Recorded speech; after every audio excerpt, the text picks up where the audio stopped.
hate on a nigga. I don't understand why you hate on me, nigga. We don't understand. Show love, nigga. It don't show nothing. It don't cost nothing to show a nigga love. I was doing this getting money. Show a nigga some love, nigga. Wabbity dabbity. Niggas out here don't love me, nigga. What people gotta really understand, nobody gotta support you, first of all. So I used to take that shit personal. I used to be like, damn, nobody's supporting me, nobody's playing my records, nobody's really rocking with me in the city like that. And then I realized it's not personal. You just gotta make somebody, you gotta make them a believer. If they don't believe you tomorrow, cool. Focus on who is rocking with you, and then you circle back and you come get them on the way back. Hey man, this your boy Money Man Ralo, man. You Hankin with Hankin TV, man. You know what it is, the biggest platform, man. They major. What up, Brother Smack? Tell me something slick and make it stick. Man, you already know international best-selling author, the Forget Diamond, reality TV star, Queen Score. Asking for a friend, man. Stop playing with me. Host of Cigar Chats with Matt. But listen, I'm here to talk about Hankin. I'm gonna be on Hankin TV. I'm gonna be Hankin with Hankin. I'm telling you now, you do not want to miss the game. I'm gonna be dropping on Hankin TV. Cause we can always supply demand, turn over a profit consistently. See y'all soon. Hello, beautiful people. My name is Kendra Rainey King, and I'm from Dallas, Texas.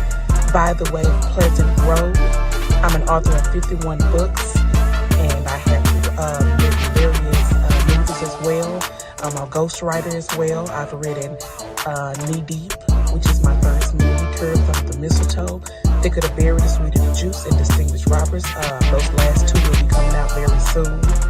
And I'm Hankin with Hankin TV. Have a blessed day. New year, new money, big blessings, save haters. It's all mine. Big mouth. Crap. Hey man, this your boy Kimo Ginobili, Mr. Private Eye, the one-eyed bandit. Goddamn, I can't stand it. The walking gas station, man. And right now we on the highway, man. Y'all know I'm Hankin with Hankin TV, man. Trap, straight like that. How you horrors doing today? I ain't want none. I just kind of tell you I was back, bitch. What's up? What's going on? What we doing? Huh? Is we condoning in this? Is this what y'all call gangster? What we doing? Y'all niggas rather be more famous than rich. I ain't never lived my life trying to be famous at all. I don't give a fuck about that shit. We trying to get this motherfucking money, stack these coins, so I can do what the fuck I want to do, and everybody around me can do what the fuck they want to do.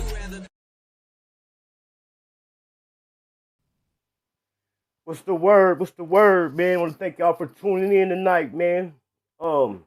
Happy New Year. We at 2025. I told y'all, man, we were starting off with a bang this year.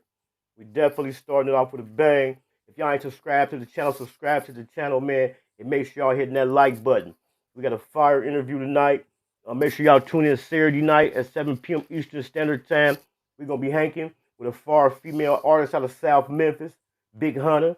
She coming through and blessing Hankin TV, so we definitely going to be turning up. But tonight, man, we're going to have Ceddy Nash, man. Ceddy Nash, he definitely been doing his thing. If y'all ain't subscribed to his channel, make sure y'all definitely go over there and subscribe to his channel, man. He been killing it on all the content, the YSL, the Jay-Z, the Shell Kill, everything. Yeah, man, hit that like button, subscribe to the channel. Also, the second and last Sunday every month, man, make sure y'all tune in to Go Harder with Hankin TV podcast with Butter Go Harder and Hankin TV. We going up. Shout out to the chat, man. Shout out to the chat. Let me get some of y'all comments up there. Also, it's 2025, man. Hankin TV is monetized, man. The super sticker and the super chat is working. And the cash app is scrolling at the bottom of the screen, man. We turning it up. We definitely turning it up. You hear me? Make sure y'all hit me up, man, for them far thumbnails. Y'all see the thumbnail behind me? Hit me up for the far thumbnails and the intro and outro videos. What's up with it? Damn, what's the word? What's happening? What's happening? Top of the top, top of the clock. What's stugging with it? You already know. Happy New Year. Happy New Year, man.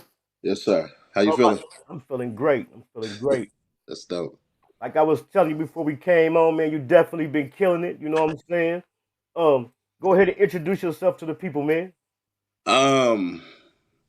Just Ceddy Nash, man, the hood lawyer. That's all that. That's all that is. I could do a much longer intro, but it'll use too many words and too many syllables, and people will get lost in the sauce. So yeah, just the hood lawyer, man. Somebody that just give his opinion on YouTube and do what I'm supposed to do a little bit.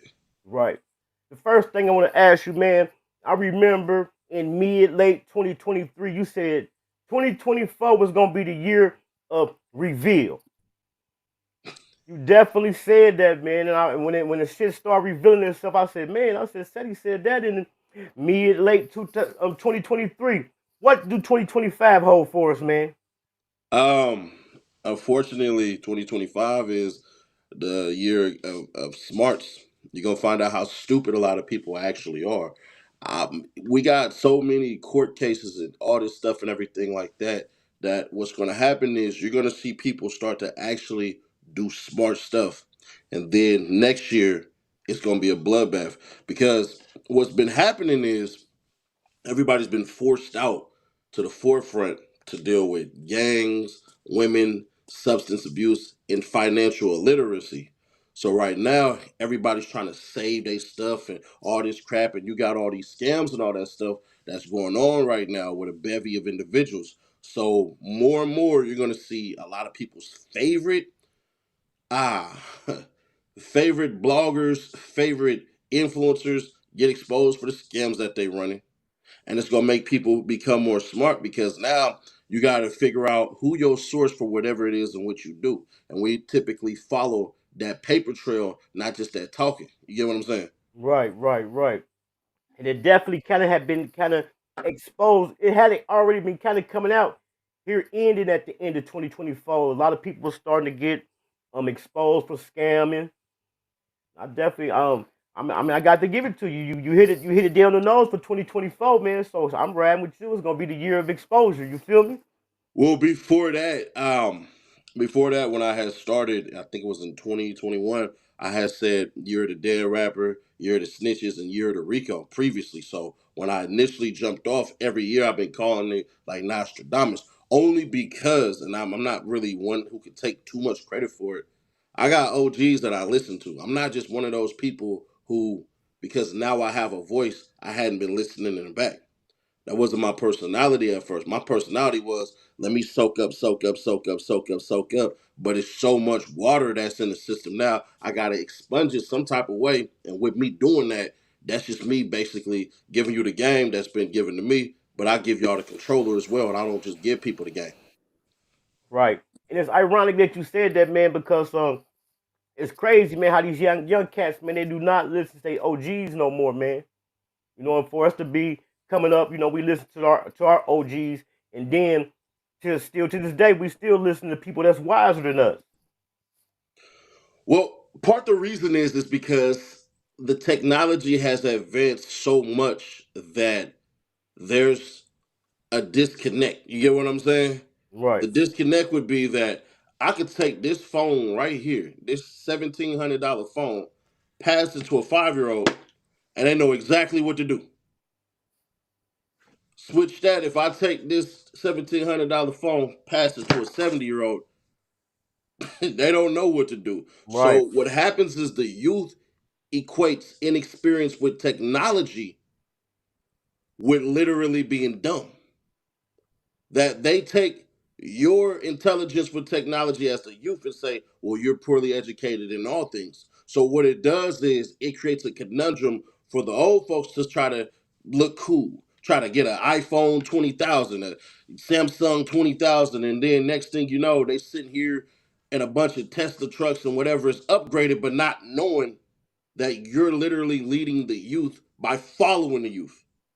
You see what I'm saying? Right. So it's not as though they're leading by example. They're leading by trying to fit in. When an older cat can say, man, listen, these are the gems that I would like to have received when I was a youngin'. You know, do this, do that, do this, do that. Because when you get older, it gets harder. Right now, you supreme being. But they're not able to, and this is really on the older folks, they're not able to articulate the stuff that they need to because what the youth thinks is powerful doesn't associate with the older folks. You get what I'm saying? Right. Do you think that's because today's youth, they are more apt to listen to people who they like versus listen to people who know what they talking about? We buy from people we like. Like we if you meet somebody and they got so much ism, they got so much space and a place where it can fill up the room, you like those people. You gravitate towards them because there's a bit of relatability. I always tell people this a lot of times. It's not really what you say, is how you say it and how you relate.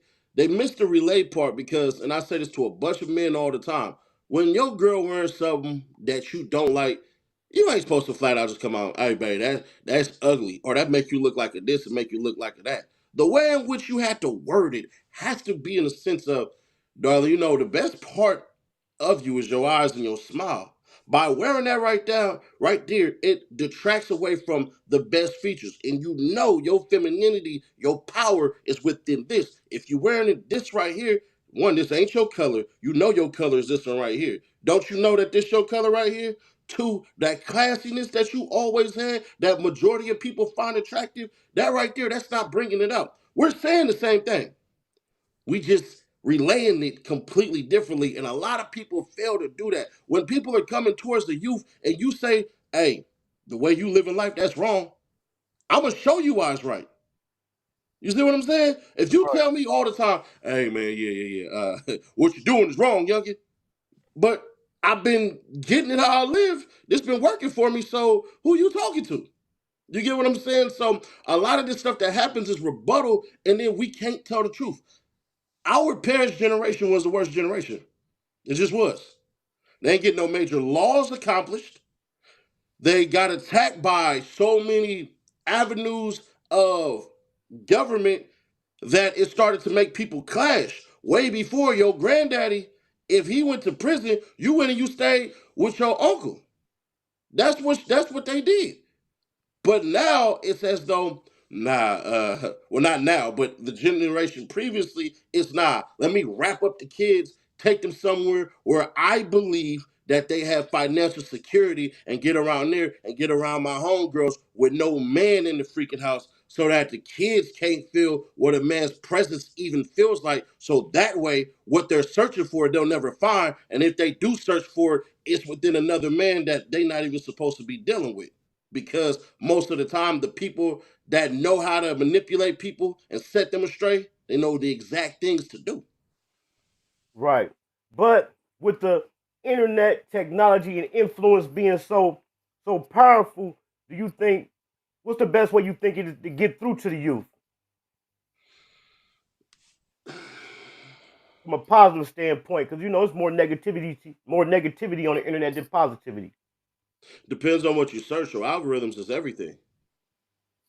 Right now in my Instagram, I get a crap ton of dog and cat videos that's funny as hell. So a lot of the negative stuff that go on, I don't even get to see it. I gotta go search for it. Majority of my stuff is cat and dogs video. You would think I had a freaking animal shelter around here if you go through my stuff. But honestly, really, what has to happen is those of previous influence need to influence the influencers. I spoke on this with freaking 2 Chainz. 2 Chainz had a turkey drive and a bunch of people didn't show up. 10 years ago, 2 Chainz would have stepped foot and said, I'm just about to sit here with a couple of tickets, and the first people to show up, 1,000 people would have showed up. Why? Because the structure has changed, that the musical influencers, the video influencers and stuff like that, they need the new influencers, the next youth. So what has to happen is they have to get on a level to say, I'm no longer influential to those who are way, way at a different group. Let me get to those who may have listened to me so I can talk to them, and then they can matriculate it to those others. It's the quintessential rules of, if your granddaddy said it to your dad should say it to you. You get what I'm saying? Right. But they missed that part. So when granddad comes bearing gifts.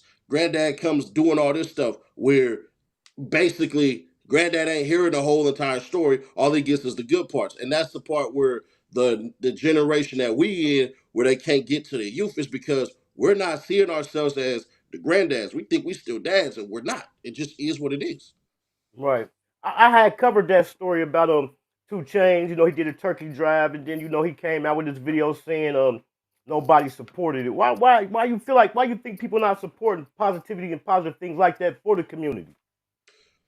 Because you need to tell me the nature of our relationship.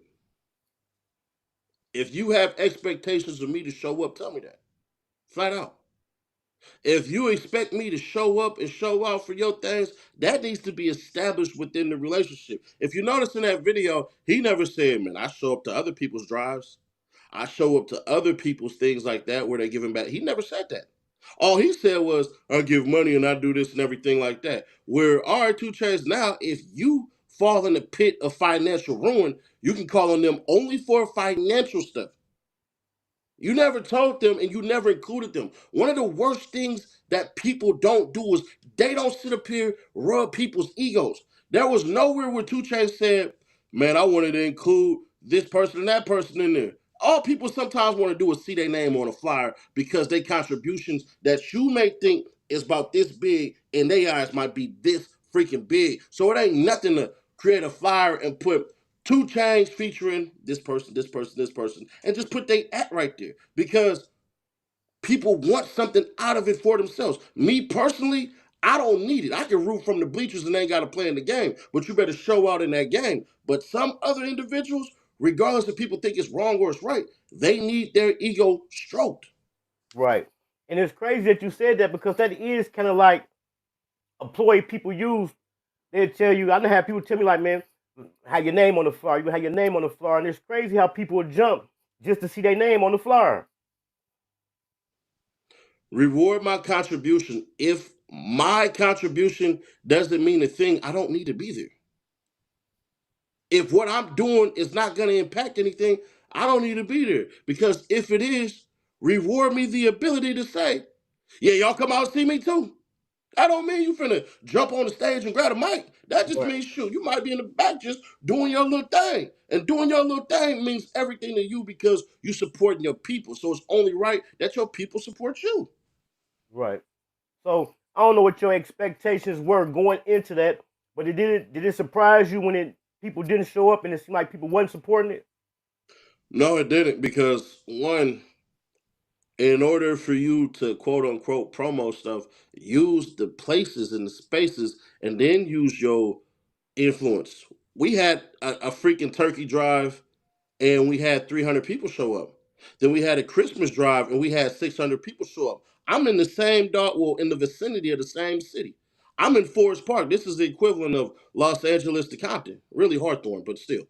So it's like, bruh, nobody knew. Right. Not only did nobody know, you do need to reach out to people because everybody who has abundance now more so that they typically trying to get more spiritual, they realize I better start giving back because people see I just take. And if all I'm doing is taking, shoot, somebody ain't gonna want to take my advice because they see that all I can do is be a person who sucks in things and not push anything out. Right.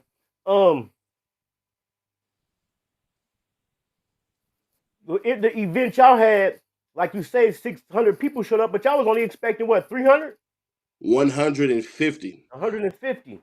And then when I started to promote it, other people see what I was doing, and because I have such a good relationship with individuals, I never told anybody I need you specifically to show up. All I did was repost it, and people just seen, hey, it's been times I done reposted people's stuff without them even asking. So all of those dividends of which I paid basically recouped and came back. I never asked nobody to sit up here and repost a doggone thing. You know, not one single time. All I've done is just giving back because I realize that majority of the time you don't know the impact that you have on people. I don't. So I always know that whenever I meet anybody, they know who I am. I always just make sure I smile, greet them, and then let them talk about their day because I know not the impact that I have on people. I just don't. I'm still a regular person. You see what I'm saying? I'm still that same dude. You get what I mean? So for me personally, it just was confirmation that I'm doing the right thing. I'm from California. You feel what I'm saying? I'm way out here in Georgia. You get what I mean? Right. So to me, it was like, dang, I took probably like 100 pictures. And I had to make sure I smiled in all of them. Because I don't want nobody to take a picture of me and I'm like, you know what I mean? Them prison pictures, I just sit there like nah, bro, nah, hell nah. I don't even want that aura. So I've heard you talk about it before, and you just said like not knowing the not knowing that so many people know who you are. When you went to the FBG Duck trial, and the police approached you, saying they was already hip to you. Yeah. Tell us about that. One, I did not know that the feds was watching. Like a lot of people say it all the time. We said, we theorized, but until you get that confirmation, you don't freaking know. So me being funny, it wasn't me really saying this because I wouldn't say it on the internet. You know what I'm saying? Like I wouldn't say it on the internet. What I said was something wild, and I shouldn't have said it. Let me just put that out there right there. And if I did say it, I should have came back immediately and be like, "Nah, I'm just playing. I really don't want nothing to happen to him." But I had told them Chicagoans to activate somebody and basically smoke cuz that was on the stand and everything like that. I was being funny, but I said Buddy was dangerous and all that stuff because I didn't believe his message. To me, if you want to rat, snitch, and all that and everything like that, handle that. But his reasoning for it was, oh, I'm doing this to clean up the streets of Chicago. Well, if you're going to tell on the BDs, I need you to tell on the GDs, tell on the Mo's, tell on the Vice Lords. If you really out here to clean the streets, you can't stick to your one side of the sidewalk. You got to hit the whole street. So to me, it was like, you're lying. You're just doing this crap to get paid and to screw over people that you perceive to have screwed you over and to kiss up to somebody whom you're basically seeking revenge. You're not doing this because it's the right thing to do. You're doing this specifically because you're angry and that you're trying to do revenge. And it just is what it is. So when I walked in there, people don't know this, but I'm 6'3", so I'm a tall dude. Like I'm a big dude. You get what I mean? I walked in there. I was with Mickey Truth, and I didn't know who the dude was. It was FBG Butter's freaking manager. The problem with the FBI is the person who I said they needed to crash out on literally wasn't taking the stand anymore, so it didn't even make any freaking sense. Right. So what happened was they sat up there, and as I got inside the courtroom, right by the door, this little this little dude, little marshal, you can tell as a marshal always. They got their little gun, their little stupid mean look on their face, like, bro, you soft as I don't know what. So that person walked out and he looked and did one of the head of the FBI agents had walked up and said, "You Ceddy Nash." Now me, I ain't admit nothing. So I'm like, huh? Dude, like, you Ceddy Nash. I'm just looking because I know if you say anything, it's gonna be ugly. So then he basically like, "You're Ceddy Nash." I'm like, man, they're like, yeah, come with us. So they grabbed my stuff and everything like that, and basically they was just like, had you not made that second video, we could charge you with obstruction of justice. So that's basically what it was. They ain't like what I said. I get what they were saying, but their ultimate thing was that they said I have influence in Chicago. I don't believe none of that crap that they telling me. But then again, I can believe it because videos have been popping out when they start witnesses where they've been trying to basically get me to talk about somebody that's a homie. But if I don't know you, I'm not, even if I did know you, I'm not gonna say certain things any doggone ways because of nature of relationship that I have with any freaking body. So it's certain parts of relationships that I have with people that I don't care who it is. I'm not talking to nobody about them because I don't want to paint them as nothing else but what they actually are, and anything else I give you is probably gonna blur the lines. So nah. So by us hearing it, not so much knowing for sure, when you finally seen with your own eyes that the feds is watching, how did that make you feel? Got to be more careful. Got to be more careful. Got to be more freaking careful, bro. This stuff that you, because they told, this what really made me delete the video. They said, yeah, we'll charge you with obstruction. You know what that is, hood lawyer, right? I said, 5 to 20. They They called call me you the hood lawyer and everything. they I called said, you her lawyer? I swear to God, they called me the hood lawyer. They said, I said 5 to 20. I said, but it's sad because they kept on trying to get me to admit to being angry. But this where I need everybody who try to diminish me from this. I never got the cuffs put on me. If ain't no bracelets on me and everything like that, that's what it is. Because what would have screwed me over is they would have been like, come with me, put your hands behind your back. Right. You get what I'm saying? That part never freaking happened. So basically, they didn't like the video. I think I don't know this to be true. I think Lil Buddy got pissed off that I said all that stuff and then complained to him. But the feds try to act like they watch my channel, but I'll take the feds at their word.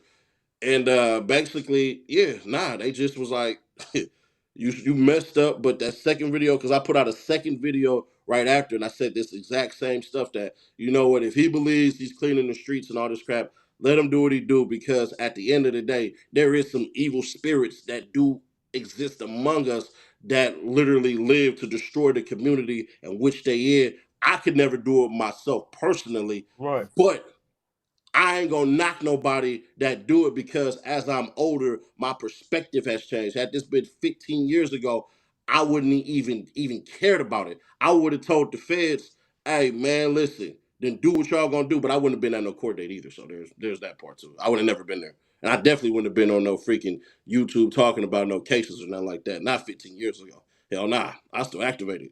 Right. So you say you started YouTube in 2021?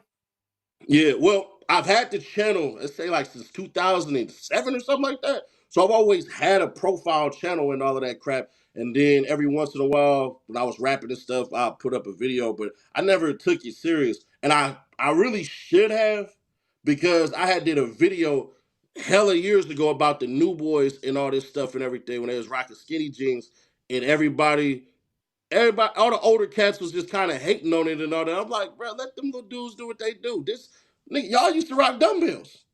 Right. I mean, bell bottoms, pardon me. Y'all used to rock bell bottoms and them short, you know what I'm saying? Them tight ass tank tops. So, bro, y'all sit here popping it like that, bro. Let that happen. Because y'all used to say we dressed like winos. We had the big old jeans and used to step on the back of the Junko jeans and all that, and the Paco jeans and all that. So, hey, we was the drunks. So now that they done fix their pants and super tighten them up, everybody got something to say about the next generation. I think this generation kind of gets away with it a little bit, but they doing like mid-riff and mid-cuts. But even that in football, when you was doing football, that's what you had in the practice uniforms. You had the mid-cuts right here. It just is what it is. Yep.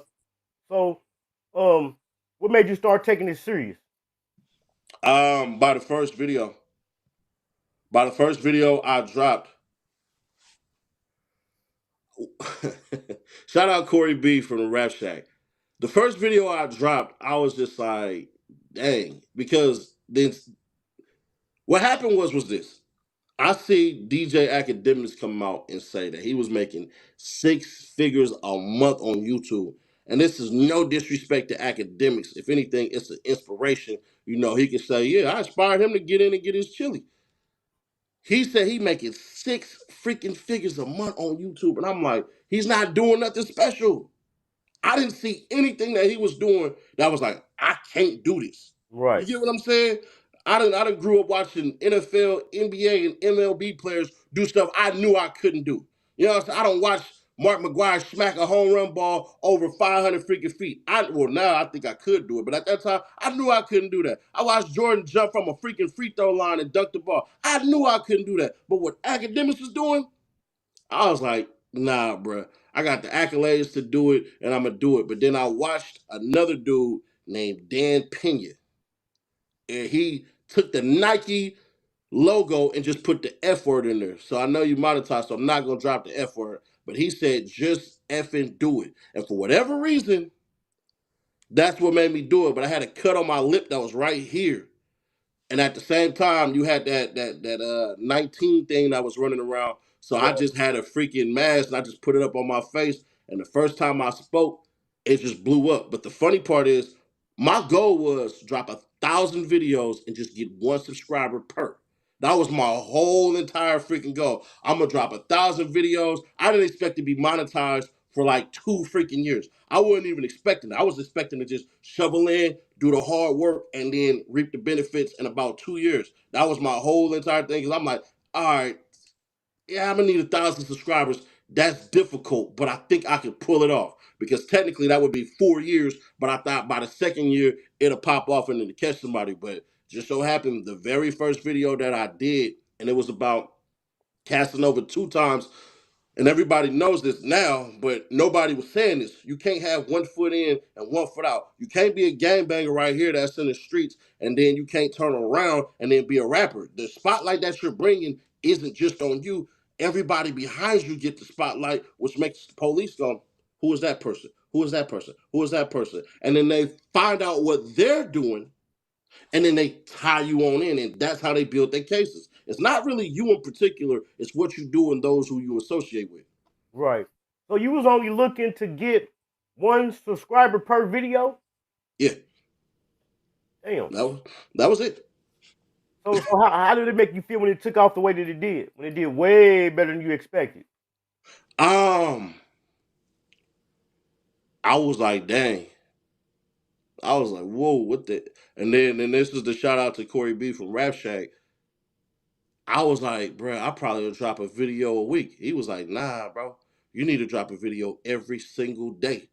Do not lose your momentum. At the time, it wasn't called algorithm. It was called momentum. So he was like, don't lose your momentum.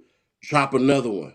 And then trial and error. I found out, hey, they don't care about a Ceddy Nash opinion about societal matters. You get what I'm saying? They just don't. They don't care about me talking about bombings or inhumane things that happen and all this crap. They don't care about any of that stuff. I was dropping videos that was talking about things that were happening, like abductions and all of this crap in different spaces, different places. They did not care. They only cared about my rap opinions. So that's what I would tell people. Stick to what it is that brought the audience originally. When I started talking about presidential stuff and all this crap and everything, they started tuning out. I did a whole little spiel New Year's Eve where I said, anybody complaining about Ukraine, y'all need to complain about your state. Your state gets billions of dollars from the federal government every single year, and y'all don't say nothing to y'all governor and y'all mayor about it. What's going on? So at the time, did you see there was an audience out there for an audience of people who could relate because you live what you was talking? At first, yeah, and then it kind of scared me a little bit. It did, because they was like, because at first they love you and then they try to find flaw.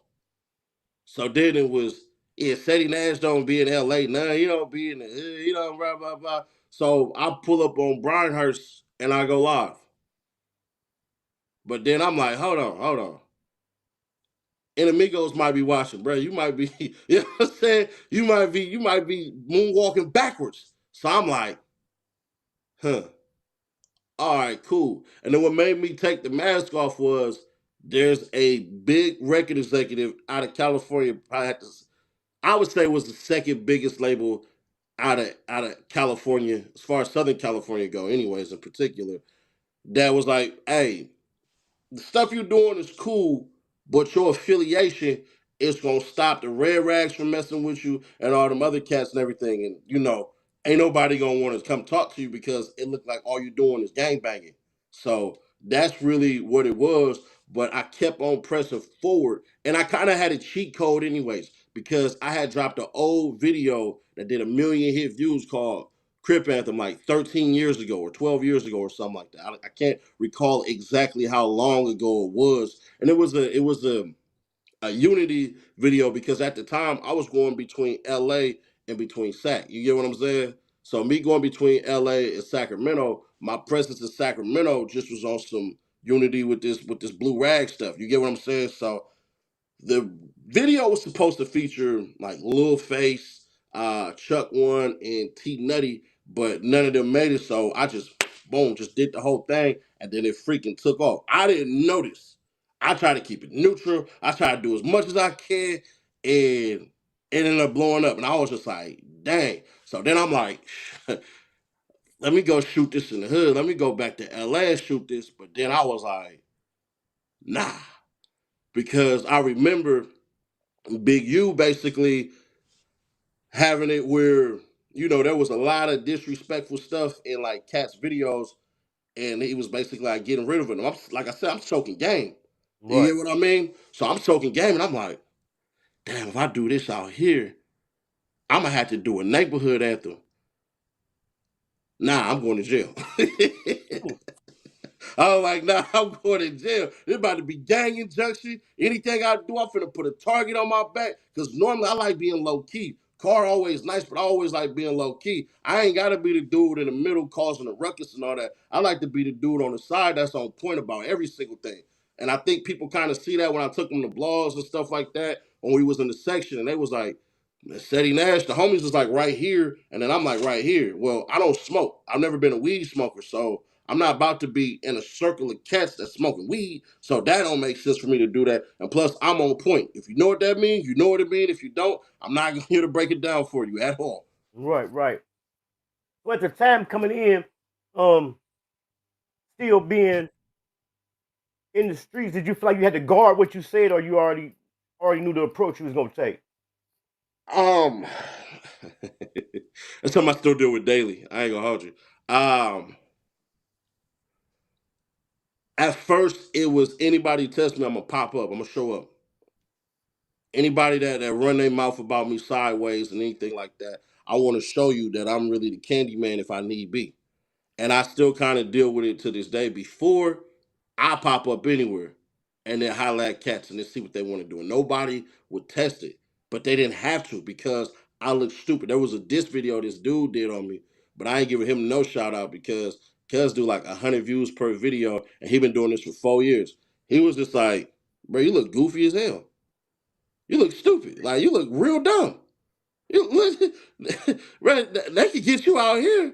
They could send you anywhere.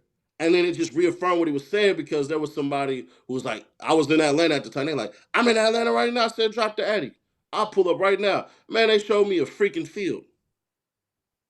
I was like, yeah, nah. And then I just recently had some BS that just happened. And I ain't gonna lie. I sat back and I do a lot of self-reflecting at night more these days of what went well and what didn't go well.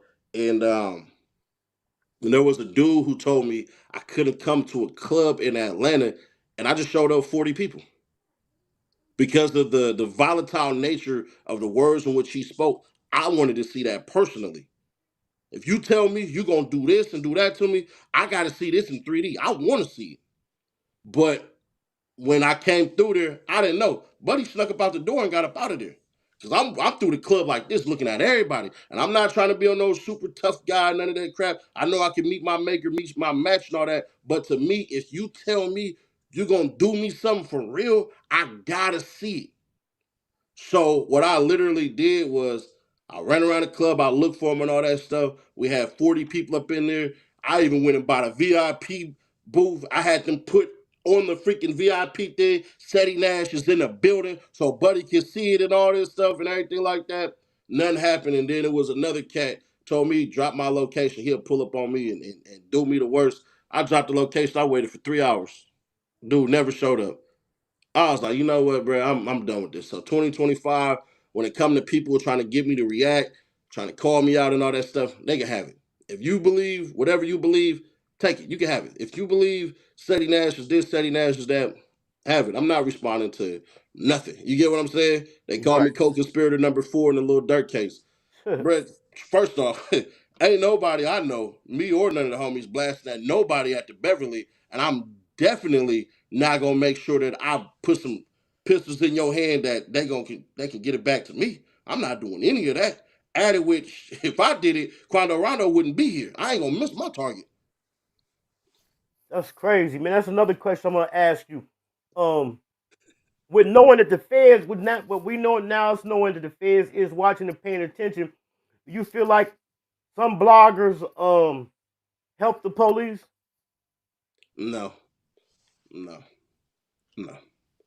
I think people give these bloggers too much credit. The people that help the police are the people that the police are looking at. Bloggers ain't doing nothing. These cats don't understand something. And I'm not caping up for nobody. So if you want to believe that these bloggers are 100% helping it out and all that crap and everything like that, all right, cool. I'm not here to fight you on that or anything like that. I'm not here to do any of that. All I'm just going to give you is an objective perspective. Accept it or reject it. It just is what it is. Do you think that with the billions of dollars that a lot of these police departments have with all these freaking units, you think that these cats is secretly going in where your favorite rapper is and recording all this stuff and everything like that and then putting it out on the internet like real crimes?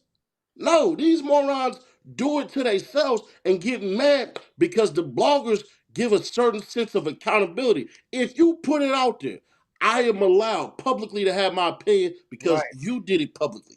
So nah, majority of this crap that happens is essentially these people saying it on platforms, the feds picking it up or the state picking it up and basically running back to it. I can't tell you how many times gang tags hit homies up and all this crap, and the homie that came back and was like, man, bro, they've been looking at this, they've been looking at that. And we ain't even know it. But what we didn't know is from a distance, they watching everything. They already watching. Yeah.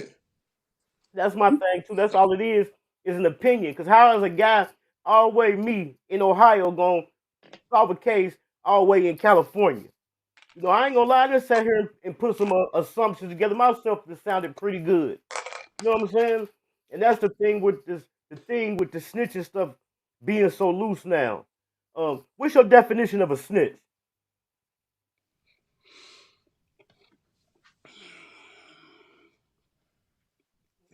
Nowadays, these cats lie on everybody. So it's weird. It's weird now because unfortunately, me and 1090 Jake have ruined the word snitch. I'm gonna be fair. We just have.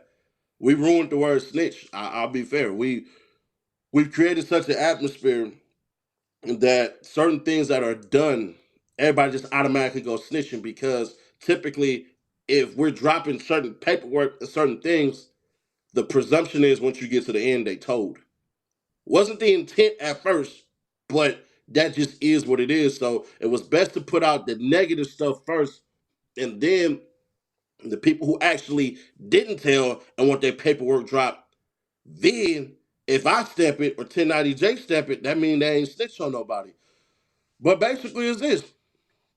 Anything that you do to seal a conviction for the state or the feds is snitching. Only if you street though. I don't want anybody to sit up here and get on anybody that's a law-abiding citizen and say that they're a rat. You stupid as hell because you shouldn't have did it in front of them. When they try to say real gangsters move in silence and all this crap and everything like that, all right. But basically, nah, you can't. To me, you gotta get them. You gotta get them cats sealed and convicted, bro. You gotta put that paperwork there and everything like that. They gotta get whatever they get and all this stuff. Because a lot of times, what happened is, and I hate to say this, this never happened to me, but a lot of times, what happened is somebody will say something stupid, the police will take it and then run with it and then apply it to somebody, and then it don't do anything. So that's the part where it's lame as hell that you said something, but it's not snitch. You got to get that person convicted and get them up out of here because unfortunately, these cats, nobody knows law. Nobody knows that, hey, bro, you're not supposed to be doing this. You're not supposed to be doing that. And I that's why I switched to the hood lawyer stuff because if I put that hood lawyer title in there, when I give you this bit of law, then you'll know. Like I just had somebody last night, I told them, don't do this. Just last night, no less than freaking 14 hours ago, I said, hey, don't answer that door or you're going to jail. Police about to come here. Don't answer the freaking door or you're going to jail. They decided to ignore everything I said and answer the door. The police put them straight to jail. Went to jail. Went straight to jail. And now they expecting me to, hey, bail them out. I ain't bailing nothing out. I told you don't open the door. Huh? I told you don't open the door. I told them, don't open the door. Whatever you do, do not open the freaking door. If you open that door, you're going to jail. And they sit in jail now. Family calls me right, hey man, can you get my folks out? I can't do nothing. I told them before, 2 minutes before, don't do a doggone thing.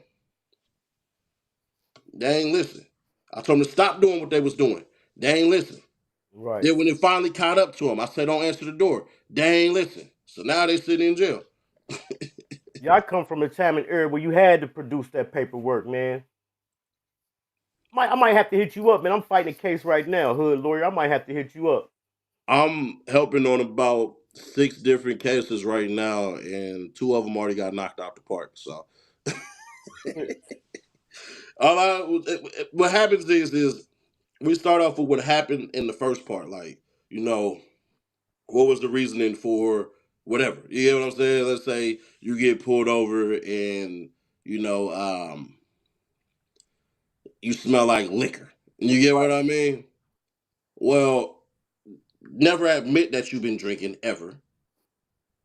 Never admit you've been drinking ever. That's the first part, because now you just gave them probable cause. Probable cause. Just flat out get anything that you say is probable cause. That's what I tell people all the time. Anytime you get pulled over, never tell them where you came from and where you're going. There's about 5 crimes within about 5 miles that will literally match your description, because the description, all it has to be is a male between 5'5" and 6'5" in a dark color sedan. That's it. You don't need a race. You don't need anything. You just literally became a freaking suspect for something you probably had nothing to do. And then when they grab you and arrest you and tell you you're a suspect in a crime for something you had nothing to do with, I wouldn't leave that up to chance myself. The Shell Kells video, the interrogation video. You dropped the Shell Kells interrogation video. I peeped that. One of the things I noticed in there, man, is the games that the police play. Because they really try to scare him. Mm-hmm. You think you're gonna be safe in here? Or you want to go into jail? Trying to get him to tell. And that's gonna lead into the whole YSL thing. And a lot of them statements they got, do you believe they was coerced? Every statement is coerced. Every statement. Every freaking statement you make. You're in an interrogation. If you come in with a jacket like mine, they increase the heat by 10 degrees. If you come in with a tank top, they take the degrees by 15 minus. That's interrogating you right there. Whenever you go sit down and they put you in that interrogation room, you're going to sit for a good 45 to 2 hours before you even see anybody. These are mental gymnastics that they are playing on you. Now your whole thing is, shoot, what they got me on? What all do they have me on? Then you gonna want to know. So then what happens? Give and take, give and take, give and take, Right. give and take. So yeah, man. So yeah, what happened to you on Friday night around 9 p.m. around Mr. Tony's donut shop? Around Mr. Tony's donut shop? Shoot, I don't know. I was just kicking it. You just put yourself right there in the thick of things. Put yourself at the scene of the crime. Probable right there. You just put yourself right there where you're not supposed to be. So now you just screwed yourself over. Shell Kill played it so perfectly. He's like, I don't know. I don't know. I don't know. I don't know. Now, some people will get mad and be like, why did he flat out deny everything? Why didn't he just say no and all that? Because you can't say that just yet. You have to say, I don't know, and lead them to giving them everything. The thing that was so dope about what he did in that interrogation room, from what we've seen, now there could be more that come out. I don't know. But as far as it goes from what he did, and just listened and found out his charges. And basically went to go sit down in a cell, because people don't understand this. We know from certain charges if you're going to get bail or not. Right. We know if you've been in there multiple times if you're going to get bail or not. We know what the point system does. We know all of this crap. So we already know it. So get prepared to sit. Just is what it is. There has been nobody that has snitched that I've ever seen that has went home with no charges that was involved in anything. Now, there are people who ain't had nothing to do with nothing and they tell and then they go home. that's completely different. But I've never seen a crime me, a code D, or whatever people call it now these days, somebody who did anything with you, where they sit up here and they basically say, yeah, man, Ceddy Nash shot dude. You just made yourself an accomplice. Right. You're going to jail too. Thank you for that. Instead of making these people work and put it all together, which is really difficult because we go in there and we don't say anything, they got to prove every freaking thing. And it mind boggles me how people can do illegal stuff and then allow themselves to be traced. If I'm out here robbing and scheming and all this stuff and everything like that, I'm not taking it back to my house and I'm not doing anything that can electronically track me as far as bringing phones and all of this crap. It just, if you're doing illegal stuff, why would you put an electronic paper trail on you? It mind boggles me. I don't do nothing illegal, so I ain't really tripping. But on the cats who still thugging in these streets, you're telling on yourselves with a lot of the micro stuff that you're doing. Telling on yourself. And that's one of the things I can't understand why. I mean, I'm guilty of it. Not listening to somebody like dude, like you said last night, dude didn't answer the door. You talking about the answer the door, but it seems like after you keep seeing stuff happen over and over and over, like I don't understand why guys haven't learned from the YNW Melly case, the FBG Duck case. The phone, like you said, leaving the electronic paper, leaving the electronic trail. It's just like the female in the Julio case. Okay, she didn't waive. She waived her right for a fast and speedy trial. She gonna testify, but she's still going to jail though. Yep. You're still about to do about 8 or 15. You're not coming home, shot. But I think they look at it like this: I get a release date. Everybody else don't. You know what I mean? Hey, I'm still coming home. Sorry, nigga, I'm trying to come home. Yeah, hey. Because the prior charges is you get that L and you possibly get up out of here. You know what I'm saying? They're going to terminate you. So, I mean, in one instance, I can see it going to the point of, well, if I tell, I get to go home. You know what I mean? That if I'm being unbiased, in which I work at being, I'm not all the way unbiased. But if I'm looking at it that way, I'm literally saying to myself, well, shoot, I get to get up out of here. Right. And not even counting the games they going to play with you and lie to you. I only got a couple. I'm going to just ask you a couple more things. Do your thing. Did it surprise you when you seen guys start taking deals in as many as they did in the YSL case? No. Because one of the nicknames for Rice Street is Knife Street. So it's Gladiator School in there with the metal, added with the fact of, man, you hear Rico attached to something, and you know it's the mandatory 5 years. You got the mandatory is 5. You hear that, you kind of like, but also added with the fact that everybody else is getting plea deals. I might as well get up out of here too. Now everybody, with the exception of Duke, took some terrible plea deals. Took some 100% terrible plea deals, but in all actuality, unless you came to the stand to testify, they actually didn't hurt the case. So Gunner didn't hurt the case. Like his lawyer said, it's just the shock of it all was terrible. Umfunk, Young Thug's brother, did not hurt the case because at the end of the day, they're not coming to testify. Those who came to testify, with the exception of Lil Woody and Moontunk, 100% hurt Young Thug and them. Well, I'll give Tick a little grace too.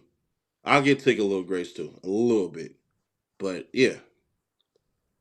But at the end of the day, me personally, being to the joint, being on probation, being on parole, I think them guys, like, they was some horrible deals. I mean, them guys ain't about to make it off no 10, 15 years probation. Well, they're not gonna serve it anyways. I guess one of the questions I got. Yeah, go ahead. Yeah, they're not. Gunna ain't on probation no more. Yeah, Gunna good. Gunna got first offender, the whole thing. Gunna is basically done. So shoot, as long as he stick to the script a couple more years, he can go on as a regular person, won't have a felony on his record, can go and vote, can hold firearms and all this crap and everything like that. So shoot, I mean, he didn't get a violent felony. So I hate to say it this way, but He kind of made out all right. It sucks that it hurt his career as much as it did, but within chaos creates clarity as well. So, I mean, it just is what it is on that one. Right.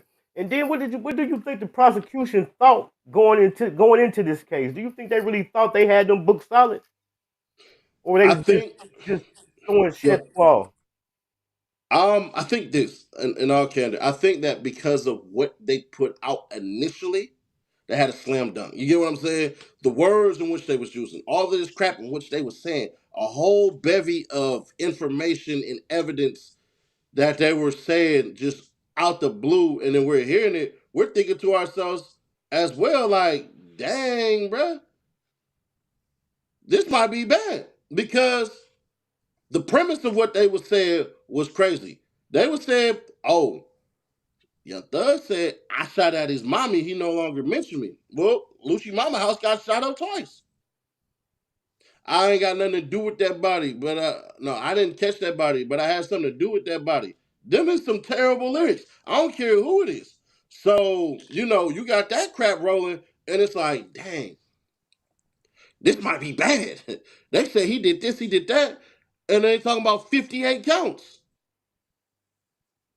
And now you're hearing what we've thought, but we didn't know. Oh, this King slime. He's scaring people. Right. And Young Thug always had a mystique to him.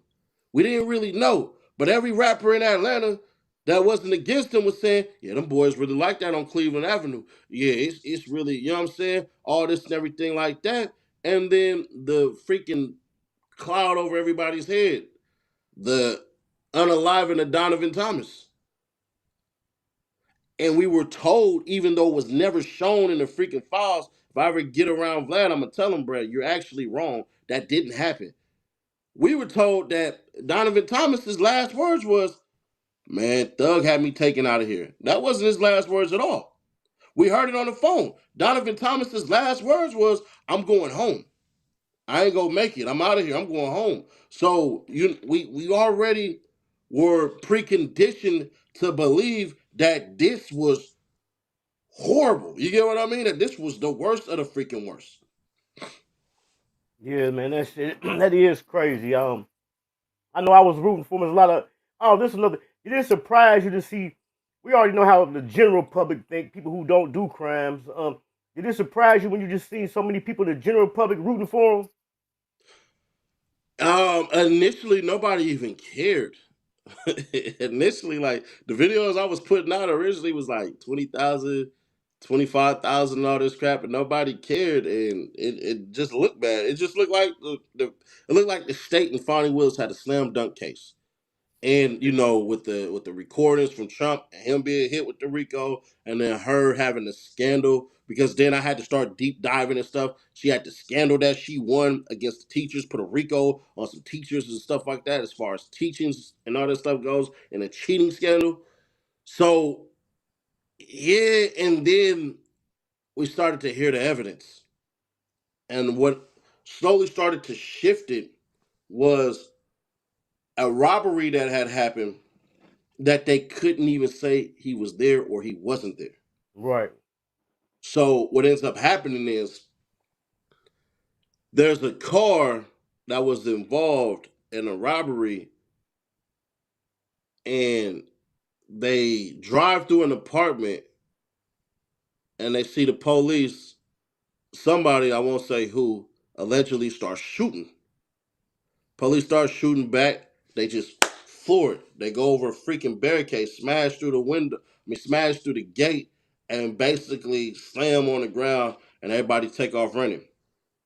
You have 4 officers.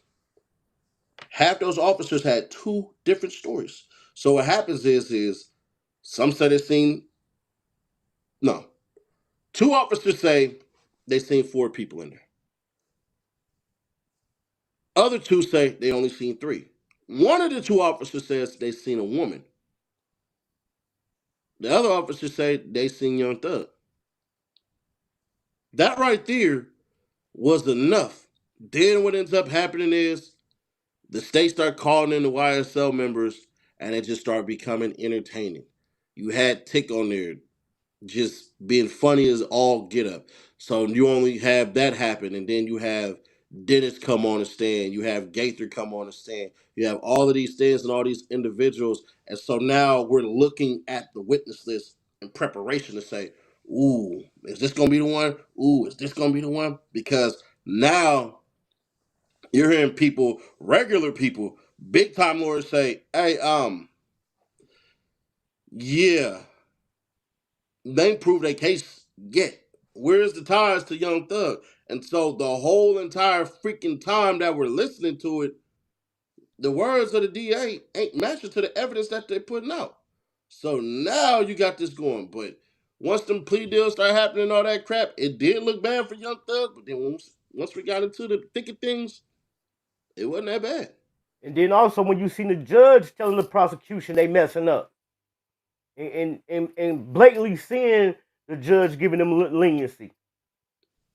Well, you kind of have to though, because the thing is they had to stretch a little bit to present their case. You just do. It just is what it is. If I say I want to make a connection between the color black and the color white, I had to figure out a way to bring it all full surface. You see what I'm saying? I could say, oh man, when the lights go off, everything is black. And now when it gets black, once we hit the lights on, then the first flicker that you see is actually white, and then it turns red. I just made the correlation. So then I may talk about the currents and the freaking lights and all this stuff and how it happened. That may not be interesting to you, but it does help further my point of how we went from darkness to the light, from Right. black to white. So that's the kind of things that they do. Also, do you think the length of the trial also played a part in them not getting found guilty? Because that's a long time for people who don't know nothing 2 about years. law, know nothing about the streets to retain that information. It took a year for jury selection and a year to get the trial done.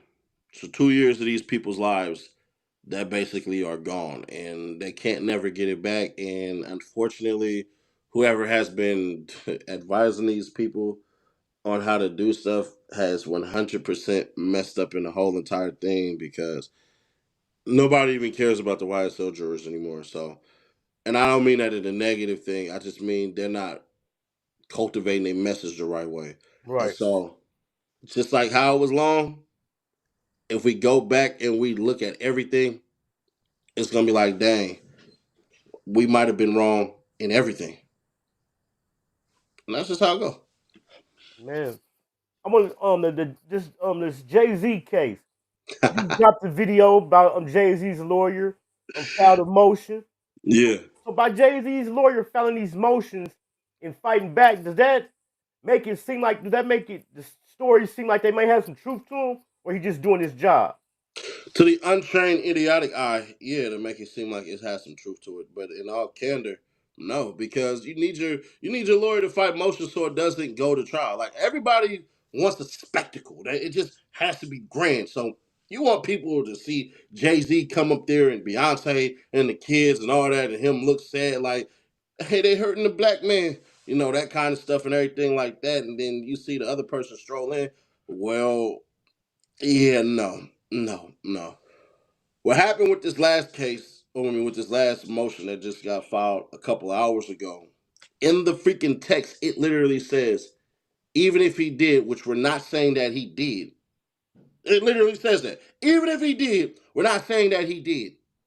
The statute of limitations already done passed on this by a couple of months. They're holding top filings. Technically, yeah, it's a wrap for that case. Unless Busby, and this is what some lawyers said, and I disagree with it. They say he the best lawyer in America. We gonna see. But from what it's looking like, nah, this case ain't gonna proceed to go forward. Once that judge basically said, yep, all right, cool. File it in the proper way, and then here's how long they have to their motion, and then here's how long you had to your motion to basically fight back on what they're saying. Shoot, it's looking good for Jay-Z. It's just optically, it's going to look bad to say, even if I did it. You get what I mean? Right. It don't look good. No matter how anybody try to spin it, that's never gonna be a good look. Would I have done it personally? I'm not Jay-Z and I'm not almost 60 years old. So I can say, yeah, now young me now, I'm fighting it all the way. You Right. get what I'm not, I'd have been like, man, nah, that's one of the ones where you go, sheesh, yeah, nah. But I get it. Like, you don't want to be tied up in this crap too much longer. And y'all can't hurt Jay-Z any more than whatever has been done. Jay-Z came out, people called him a devil worshiper. They said he was an Illuminati. They said all this crap. They said he sold his soul. They said he's antichrist and all this crap. So all this extra stuff that's coming out, all right, cool. That man's a billionaire. Why do people believe so harsh and so much that a billionaire would care what they say? Right. I'm a billionaire. I could buy you. Who you talking to? Right. He ain't hearing nothing they saying. How's these supposedly victims getting away, continuing in the Diddy case and Jay-Z case, filing these false claims, man? It really boils down to the lawyer and the believability of the story in which they told. Because imagine if you were a lawyer and somebody said, "Hey, Hankin, nobody will believe my story when I'm telling you the truth. At this part right here, I was at this party and these people did this to me. Nobody wants to take up for me. I need somebody strong like you to basically do this. Because look, it's all being exposed. Diddy's coming out. The Epstein Islands, the Weinsteins and all of this stuff. The Harvey Weinsteins and all of this crap. It's true. It's a whole entire cabal and it's all being exposed. You need to get on this before somebody else does. Here's your opportunity to help right the wrongs." You telling me they can't pull out your heartstrings like that? Somebody might say to you, you know, you may have had a family member, this might have happened to you, and nobody believed them, and then you did believe them. And next thing you know, what you said on what they said actually came to light. And those who doubted that person, now they sitting there looking stupid with their thumb in the air. Like those type of things happen every single day. Right, but at the same time, don't the lawyer need some type of evidence or something? Supposed to just take the story? Yeah, What? they words. 99% of the people that came out come to find out it wasn't even true. The problem with that is that the evidence is the person. The evidence is my testimony. That's all you need. You just need me to get on there and cry, boo hoo, file all this crap and everything. The tears are a powerful thing. Imagine that person get on there and start crying and start recalling it and stuff like that. Imagine if she says something to the effect of, "I walked in a room and it was lit up. And there was so many stars that I seen on TV. I couldn't believe it. I met some of my favorite people. I talked to my favorite band. I got a tattoo matching them. And then I met Jay-Z and I met P. Diddy. And they were great and all this stuff. They were so kind and nice to me. The next thing you know, they pulled out a champagne bottle and gave me a glass. And this is such a celebratory thing. You get caught up in the inertia of all of it. And they poured me this. But I didn't know, as a young person who's experiencing this for the first time, that these people were like this. So I drank it just trusting people as typically we do, because these people should never want to hurt you. Right. And as I drank it, my head started to hurt. The back of my head started to scratch really hard and my legs started to tremble. I needed somewhere to go. And in this bright light, bright lit place, I had to go somewhere and sit down because I never been drunk before. So I didn't know if this was new. So the people gave it to me. I talked to them and they led me to a room for me to sit down. And next thing you know, I'm scared. I feel like a little girl. And they're taking my clothes off. And I'm fighting. I'm telling them no, no, no. And there's more evil people in the room and they're watching me. And I'm screaming for help and nobody will help me. You telling me I do that on the stand and start crying? You wouldn't feel that? Yeah, and one of the victims, they did come out and kind of say that same exact story. The one, yeah, that's how you get them. The one black girl that came out, but she threw me when she said she seen snakes, and it was just certain things she was saying that I'm not taking nothing away from the victims. It was just certain things that she was saying that kind of like just raised my eyebrows. Words are very powerful. Words mixed with emotion, even more powerful. But words mixed with emotions that turn into verbs can capture your mind and your soul. So it's like, damn, this person's crying, shaking, trembling, all of these things. Like, this is going to be something. This could hit you. Not knowing they could be actors. whole entire time. Right. As long as this young case trial took, getting the trial, picking the juries and stuff like that, do you think this Diddy trial is actually going to take place when they say it is? I don't think it is. They need way more time than that. Nah, they should be good. They should be good. Diddy don't have a bunch of people. Like, there's no second co-conspirator on there. This is the one-man Rico. It's kind of weird right now, but don't expect Diddy to be found guilty. I know people are doing all these things and stuff like that. The main person in the case is Cassie. That's their witness. There's no second witness. There's no freaking second witness at all. It's all Cassie. When she put that lawsuit out there, that screwed him over. Right. That's what they looked and nitpicked through that and said, oh, these are crimes right here. These are crimes right here. And charged Cassie because she gave admission to all of these crimes that happened in multiple states. And it's weird because I didn't know I broke the story that they had searched his freaking New York home. I didn't even know it. I was like, bro, what? And everybody and their mama, nah, they just searched the Miami home and the California home. I said, bro, he lives in New York too. You think mentally that these people wouldn't do that? And plus, somebody did send me a video too that was around it like, hey, Ceddy Nash, they had Diddy stuff right now, going through it. I don't know why they kept that on the hush hush. It felt like kind of like the Pentagon stuff. Like we seen the plane hit, we seen the plane outside the Pentagon and it was basically messed up. But next thing you freaking know, all evidence of that is scrapped. And then they had to eventually come out and say, yeah, we did hit Diddy's New York home.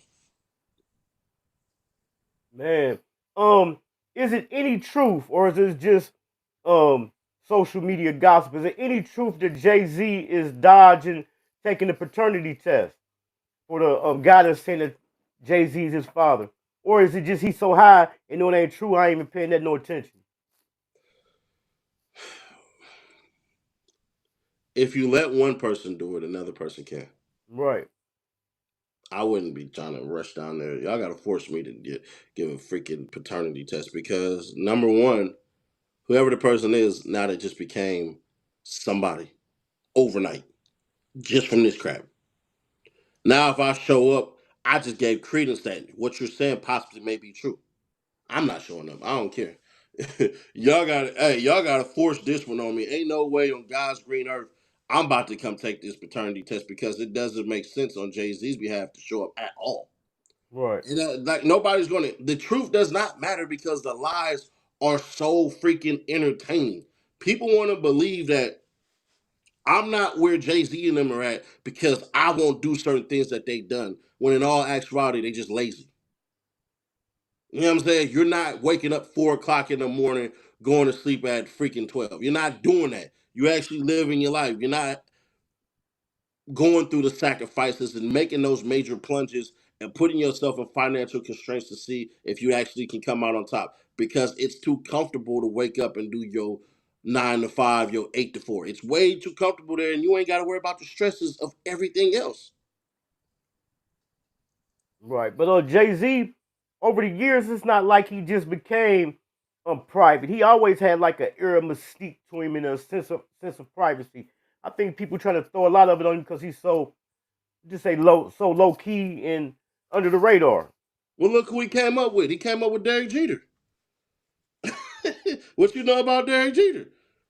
You know what I mean? Like, there's an error of you don't show every freaking thing, and it's funny because Jay-Z is a shine on you rapper. You feel what I'm saying? Like Jay-Z is one of those I'm a stunt on you rappers. That's what his bars is about. It's about stunting on people, but we really don't know nothing.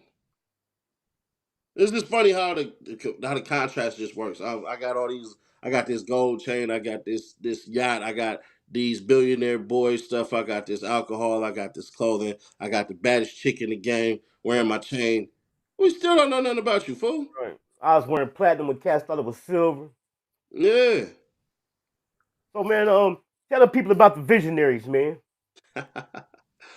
A community of people that will hold me accountable. That's all that is. That's what the YouTube channel. Anybody who subscribed to the channel are allowed to critique, criticize, and claim certain things on the channel that a lot of other individuals won't do. But I truly, and I say this to a lot of people in private, so I can admit it in public. I fear the power that people like me and others in my position have. I fear it at times. Half the time, I fear this stuff because if I put out something wrong that could tarnish somebody and destroy their life, I have no way to repair that. And that's the part that scares me, is that there are people purposely putting out false information and people believing it based off of the character and what you presented to the rest of the world. So I fear it half the freaking time. I looked at the numbers the other day. It's 61 million people have viewed what I said. It's over 200,000 people that has said I'm gonna subscribe to this channel, and it scares me half the time because it's a hell of a position to be in, but it also comes with a great responsibility. And I don't ever want to seem like I'm way the heck up here when I'm supposed to be right here and be mellowed out. That's why I don't get too high in emotions and too low in emotions, because that'll become you. And I don't want to believe half the stuff that's said to me, whether good or freaking bad. That's why the visionaries were created, is really as a conglomerate to say, hey, bruh, here's where you might be slipping, here's where you might be tripping, and I can't get upset. I had to objectively look at everything that's said, so that way, if I am wrong, I am wrong. And one of the prime one of the prime things that happened was with the Glanville decision. I wasn't wrong. You get what I'm saying? But it was the way in which I went to it. I was so dismissive of other people's feelings and emotions that were tied to this, and it wasn't rooted in what I was saying. So the messaging that I had did was wrong. And I'm bringing in actual freaking lawyers and taking lawyers to task, and everybody going, man, that's a lawyer. You still wrong. And then it turns out I was right. But he still ended up getting booted off because of the exact reason why I had to see it. It was the way in which Glanville did his thing. It was the way in which I did my thing. So it's those things where it's not necessarily what you do, but how you go about it. And that's one of the things that I had to start factoring in. I can say I'm right as rain 100% of the time, but you may disagree. So I had to acknowledge that, and I did it a couple of times in this interview. I had to acknowledge that other people have different standpoints and different feelings about so much stuff. So I had to sit back and go, dang, all right. Shoot. Yeah, acknowledge what they said. Oh, they said this, they said that. There's people within the Jay-Z stuff I just dropped. Oh, he's guilty as all get up. Because why would you allow your lawyer? You got all that money. What's the reason for all that money if you ain't gonna fight? Can't get mad at that. That's actually a good objective opinion, because you want to make sure that you don't tarnish that. But then at the Right. same time, whether people like or hate Donald Trump, because I don't like calling people president. I ain't call Obama, I ain't call Clinton, I ain't call Bush, I ain't call nobody president. I just don't like the title of it as far as what it's supposed to mean. As far as Trump go, from what I've seen on the surface, because I didn't deep dive, that's why I say unfortunately, because somebody say, why did you say unfortunately? Well, the reason I say unfortunately is because I don't have the information to either execute him or exonerate him. But from what we've seen on the surface, shoot, it don't look like they had really anything that could have convicted Donald Trump of the stuff that they said that happened with him and that lady in that freaking party and all that stuff. So the same crowd is the same crowd that'll be judging a Jay-Z. So in my mind, if they were already allowed to convict Trump on what I've seen as really no evidence against him, just basically somebody's words, you be a fool not to try to get up under this immediately. You get what I mean? Right. So I get it from both ends, but I understand it from a whole different level of perspective, but I get everybody else's. That's definitely a dope way to look at it. Let the people know what you got coming up, man. In a couple of hours, I'm about to go live and kind of break this down a little bit further and do it that way, because it's my kids' last day here. They got to fly back to Cali. I got to send my teenagers on off their way and see them in the summer. But yeah, it's a live stream. I think people, because I became so integral to this YSL case, they forget That YSL case, that ain't like give me all my freaking views. Bro, we 61 million plus here. We might be 62 million. Bro, that ain't come from no, I ain't put out no million hit view, YSL view video. So nah. I still been thugging. I still been doing my thing. My highest rated videos. Let me make sure. I don't want to speak out of popular. 61,423,887. Yeah, so Oh. 1, 2, 3, 4, 5, 6, 7, 8, 9, 10. So top 10 videos, only 1, 2, 3 of those belong to YSL. So yeah, my channel ain't a YSL React video channel. I'm just an opinionist who calls himself a hood lawyer just because of my interpretation of law that I can break it down. I feel like to a 4-year-old. I think people, this is just my opinion. I think some people might think that it's a YSL channel because I think you might have been the one that gave out the most facts about it. True, You and know I've been the most accurate too. Right. I think I'm banning like 90%. Majority of stuff I said, majority of stuff I said was gonna happen, and that was part of the that's part of the allure of it all too. That the power that I spoke to you about it as well, because when I'm in Atlanta, bro, I ain't gonna hold you. When I'm in Atlanta, I got a lot of notoriety in Atlanta. I'll just put it that way. I don't want to say celebrity or none of that crap. I'm not a celebrity, but I'm very, very noticeable. I don't be with a major entourage. And I'm approachable. I tend to be. I tend to be approachable. So yeah. That's dope. I know the answer, but for the people out there that don't know, did you not attend the YSL trial due to what happened at the FBG Duck trial? No, I went. Oh, you went? I thought you had said you didn't go. Okay, you went. Hey.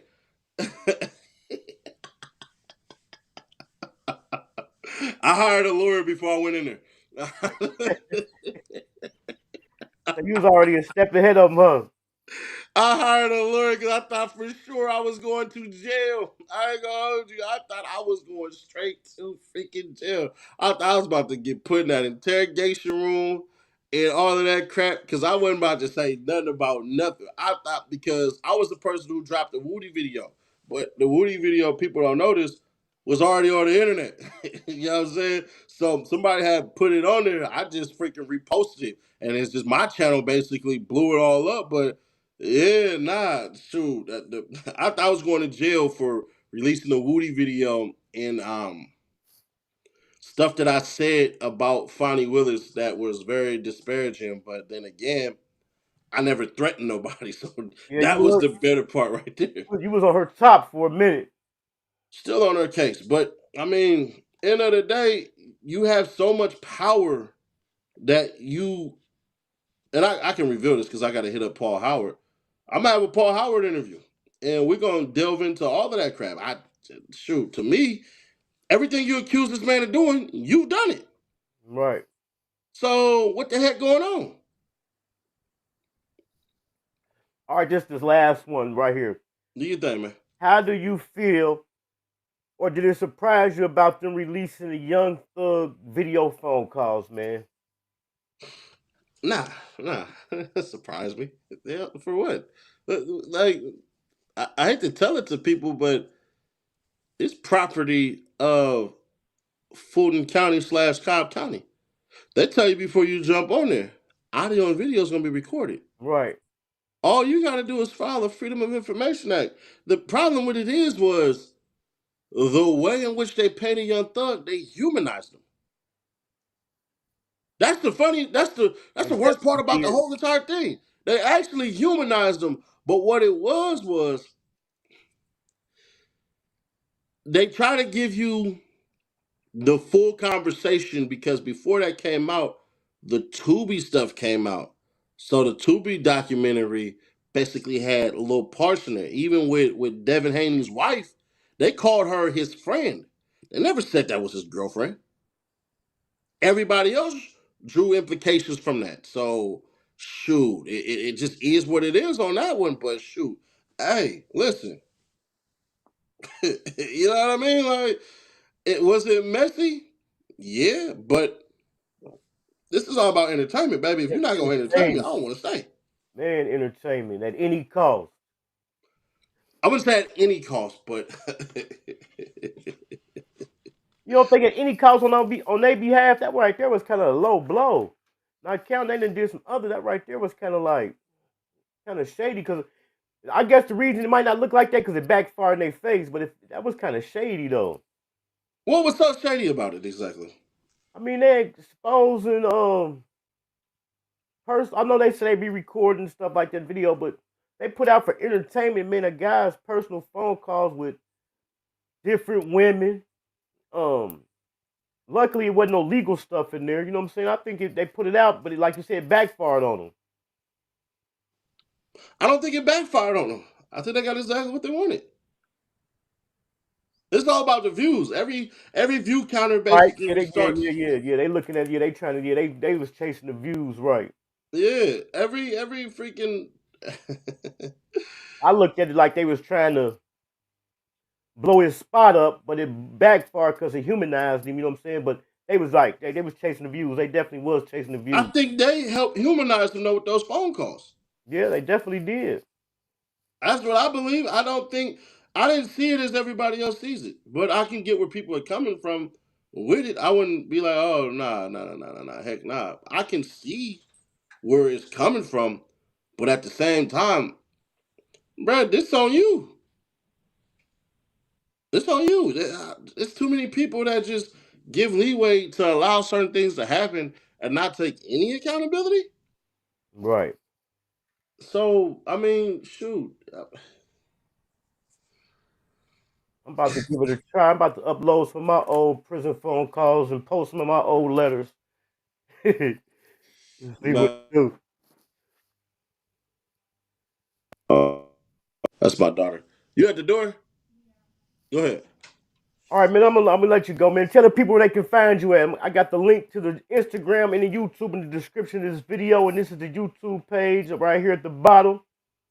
Yeah, Ceddy Nash on YouTube or Ceddy Nash Reloaded, and Instagram Ceddy Nash, X aka Twitter, Real Ceddy Nash, and then freaking what else is it called?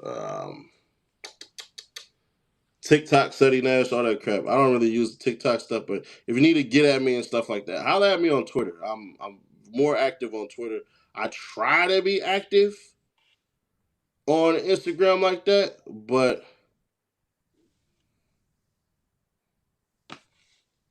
you know what I mean? It is what it is, right? Yeah. Well, man, I definitely appreciate you pulling up, man. It's all good. You said you going live in how long? At 10, but I'm about to get my I'm about to take my kids to go do something. Go get dressed, baby. All right, I'm gonna because it's their last night in Oklahoma with me for a little bit, so I'm about to basically take my kids to do something. All right, I'm gonna pull up, man. Thanks for coming through, man. I'm gonna be hitting you up, man. It's all good, man. Much blessings and high rewards to your success, man. Hopefully this helps grow their channel and expands it and stuff like that, man. Blessings and just keep hammering it home, man. Keep hanking it up. You feel me? You already know, man. I appreciate it. All love. You already know. I got the link to the Instagram and the YouTube channel. It's gonna be in the description of this video, man. Make sure y'all slide through. He said he's going live at 10 p.m. Eastern Standard Time. I seen Mimi the Brave go in the chat. She said she'd had a million more questions. I know Mimi. I had already told him ahead of time I had a specific time limit. And I really wanted to. We'd get him back. We know we'll do a part 2. You know what I'm saying? We can keep the content rolling over here. You know what I'm saying? I had told him I hit him up. I told him 30 to 45 minutes, so I try to be a man of my word. But I still had a whole list of questions. We didn't even get a chance to get into the music. There's a whole lot of other things we didn't get a chance to get into because it took off straight from the beginning. But like I say, maybe that'll be something, do a part 2 somewhere down the line, man. Make sure y'all hitting that like button, man. If y'all ain't subscribed to the channel, go ahead and subscribe to the channel.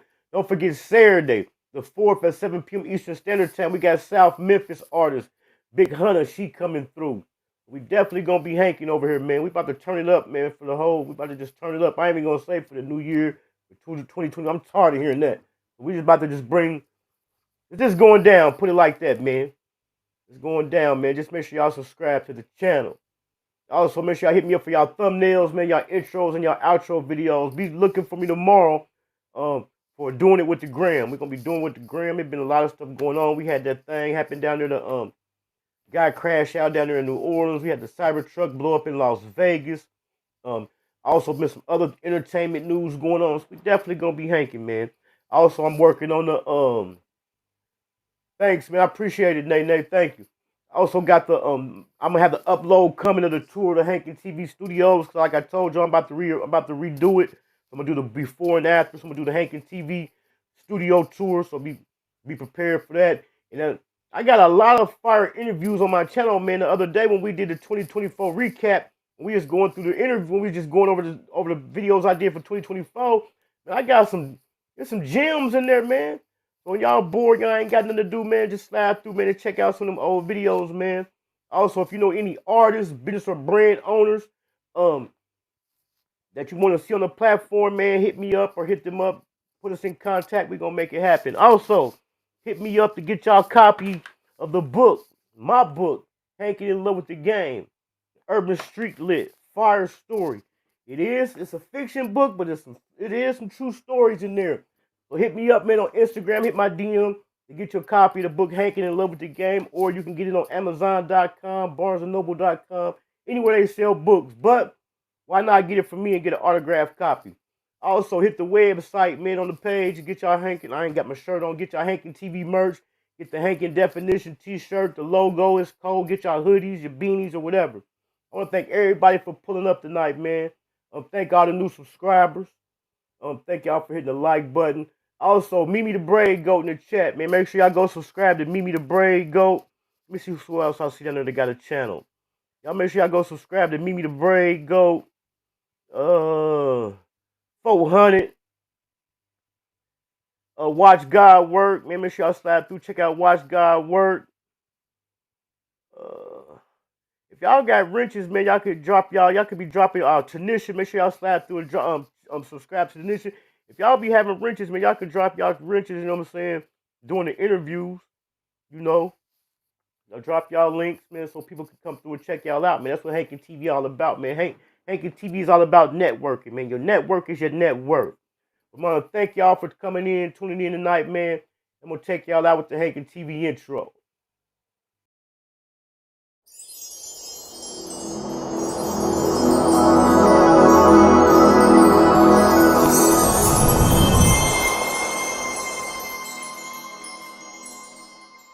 I'm gonna go ahead and give everybody like a definition of hanking. In Dayton, you know, people selling drugs, they called it hanking. You know, if a nigga was selling a lot of dope, they like, you know what I'm saying, I'm hanking. Yeah. So what I did it took and put a positive spin to it, you know. So I took the word hanking and I made it stand for when you can supply the demand and consistently turn a profit. This is a certified hood classic. We've been had money. Money ain't nothing without us being together. It don't make no difference if you the maid or if you the motherfucking bodyguard. Everybody get extras around here, friends benefits. Everybody travel from place to place and kick it with each other, and every place is like home. Love Child got that sauce. Let's get it. Welcome to my city, Westwood, they know Ohio. Midwest players and hustlers, check the bio. They call me Hankin for a reason. If I said it, then I done it. I supply what they demand and make a profit from it. I'm in love with the game. Run, Hopper, Norris, Cole. Ohio players self-made. Jam City, we on gold.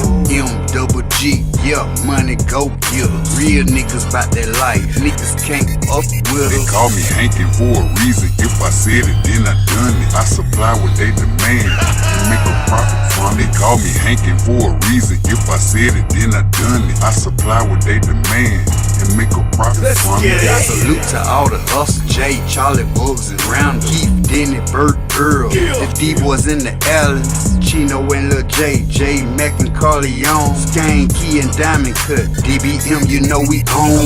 I used to cook the D, I did corn, shoot the 3, when he played for the Heats, then I flooded the streets. Hustle gang, that's my squad, that's my motherfucking team. Just might be your worst nightmare or sell you a dream. We all about the money, up the system, they corrupt. Ain't no credit, straight cash. So I got my hustle up. They call me Hankin for a reason. If I said it, then I done it. I supply what they demand and make a profit from it. They call me Hankin for a reason. If I said it, then I done it. I supply what they demand and make a profit from it. Matter of fact, after you leave here, you end up getting your teeth on something and coming up with something better. You know what I'm saying? Like a new car, new house, maybe the kids get to go to school, private school, paid for, courtesy of the mom. You know what I'm saying? We pay. You know, that's simple. A lot of niggas don't like to spend their money. We love to spend our money. We can't take none of this shit with us. None. Ain't no armored trucks pulling up at no funeral. Simple. My boy Hankin TV, that's my dog. He gonna be on the channel real soon. I think tomorrow, man. Y'all make sure y'all go subscribe to Hankin TV, man. You feel what I'm saying? That's my boy. He put dope content over there. How you getting facts from some niggas who ain't fact? Only niggas talking crazy is the ones with no motion. Just like the kitchen sink talking crazy about the ocean. And when they mention me, all I'm hearing is emotion.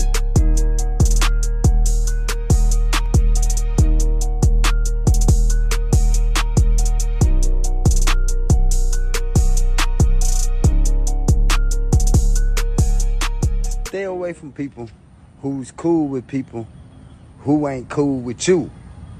They play both sides. Facts. Shout out to Hankin TV. If you ain't watching Hankin TV, then what you watching? Nigga, what you watching? You ain't watching Hankin TV. You know what I'm saying? I bought some brand new Crocs, but they peaked though. Now they said the red ones stink, so drop them in the sinkhole. When I pull that 40 cal out his mouth, y'all call that nigga deep throat. Hankin cocaine shit, we finna make him stick to the G code. This nigga is guilty for putting the whole city in breach mode to get this C4 for this weak hoe. I'ma send a 223 straight through your people. Like, you can ride the wave, but you're not gonna be the wave. I am the wave.